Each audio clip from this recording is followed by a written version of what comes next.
I've successfully installed rigid solar panels before. A few months ago, I used nano glue and plastic sheeting to secure the panels on the sunroof of an SUV, and there were no water leakage issues afterward. This time, the challenge is a 2006 Toyota Sienna without a sunroof, and the roof has slight, uneven ridges. Using nano glue might damage the automotive paint, so I'll need to explore other solutions. This is the fun part of DIY, figuring out how to make things work within the existing conditions and testing designs through hands-on experimentation.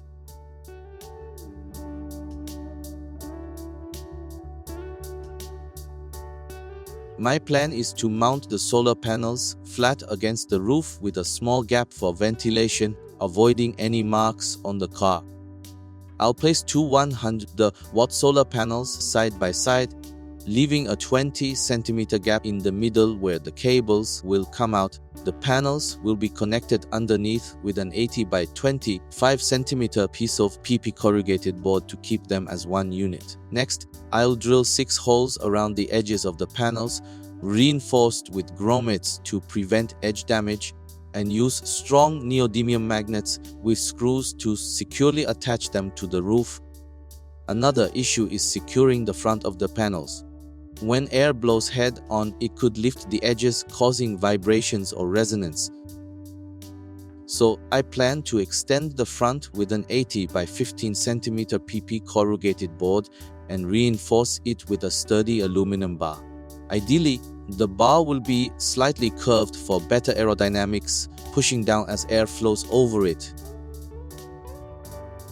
For extra front support, I'll drill 6 holes along the front of the panels and the aluminum bar, using neodymium magnets and screws to secure them. I'll extend the screws upward, pressing them against the roof crossbars to prevent the panels from shifting or falling off. As a final safeguard, I'll add a bungee cord for extra stability. Now, it's just a matter of seeing how it goes during the installation and making adjustments as needed.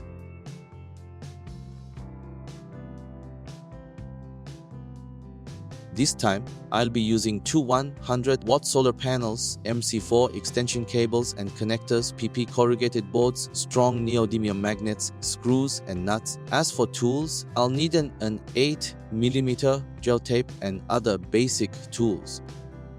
All the materials and tools are ready, so I started with the prep steps based on the design. First, I drilled 6 holes in the aluminum bar to match the magnet screws. Then, I cut 2 pieces of PP corrugated board to 80 by 15 centimeters and 80 by 25 centimeters, one for extending the front of the solar panels. I glued this piece to the aluminum bar using adhesive and sealed it with tape once they were tightly bonded. That completed the extension part. Next, I placed the solar panels side by side and positioned the PP corrugated board underneath. I used tape to attach the panels to the board, making them one unit. I assembled the strong magnets and screws, placed them into the drilled holes,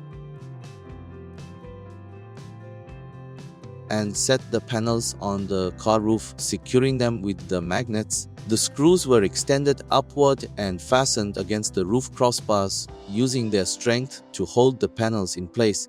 For the wiring, I chose cables that can handle over 15 amperes, silver with two 1.5 square millimeter cories, which can pass through the gap between the rear hatch and roof, running under the door seal into the car without risking water leaks. The installation wasn't too difficult and it can be handled solo. However, since the panels are mainly held together by the PP board and tape, I'll need to check regularly for any signs of aging or loosening. Once everything was set up, I connected it to a 2.5 kilowatt hour-Li FP04 battery I made. When the panels are connected, a light indicates power input. If the battery isn't charging, the light won't blink. The faster it blinks, the stronger the current from the panels. Everything seemed to work well during the initial check, but we still need to do real-world testing to ensure the panels stay secure during movement and to evaluate their charging efficiency.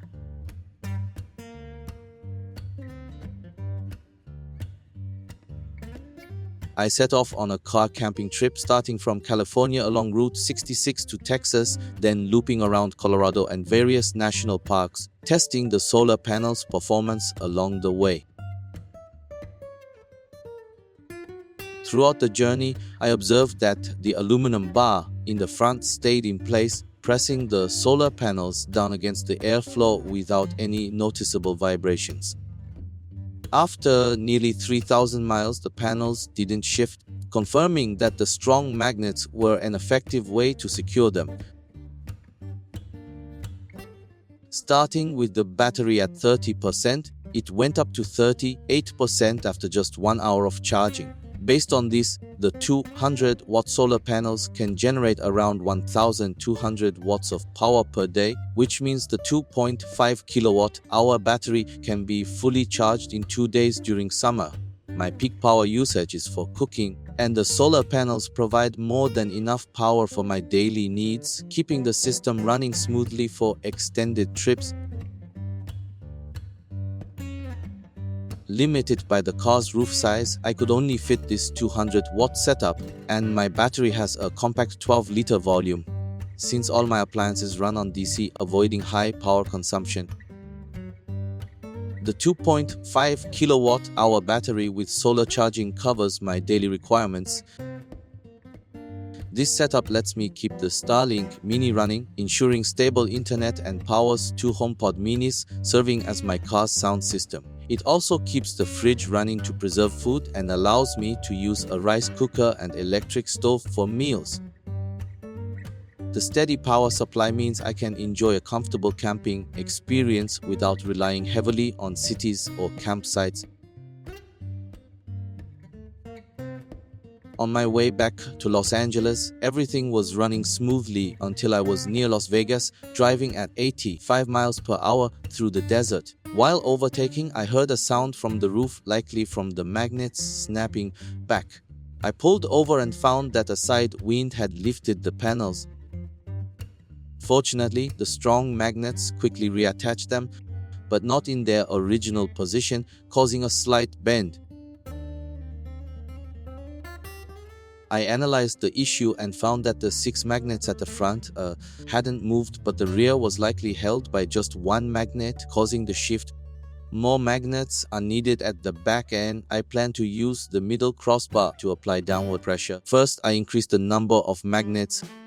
I also intend to secure the middle magnets with rope, preventing them from being lifted by wind. Additionally, the tape might have loosened, so I'll replace it with stronger tape. I removed the panels, reinforced all taped areas with duct tape, and drilled holes on both sides of the central PP corrugated board to add a magnet and thread ropes through, securing the panels to the car's roof. After reinstalling and adjusting the panels, I connected the MC4 connectors and tied the ropes to the side and crossbars for better stability at the back.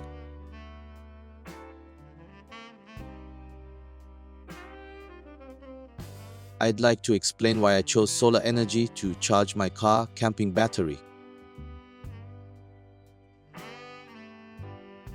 During camping or car trips, you need power for everything from charging devices to cooking and running air conditioner. In cities or campsites, you can plug into grid power, but on long journeys, there might not always be access to electricity. Solar energy becomes the best option here. It's low maintenance, cost-effective, and environmentally friendly. That's why I advocate using solar power for charging batteries during car trips. Some people use portable solar panels, setting them up on the ground and adjusting the angle based on the sun. But I think mounting panels on the car roof is more convenient, as you can charge on the go without the need for constant setup and takedown.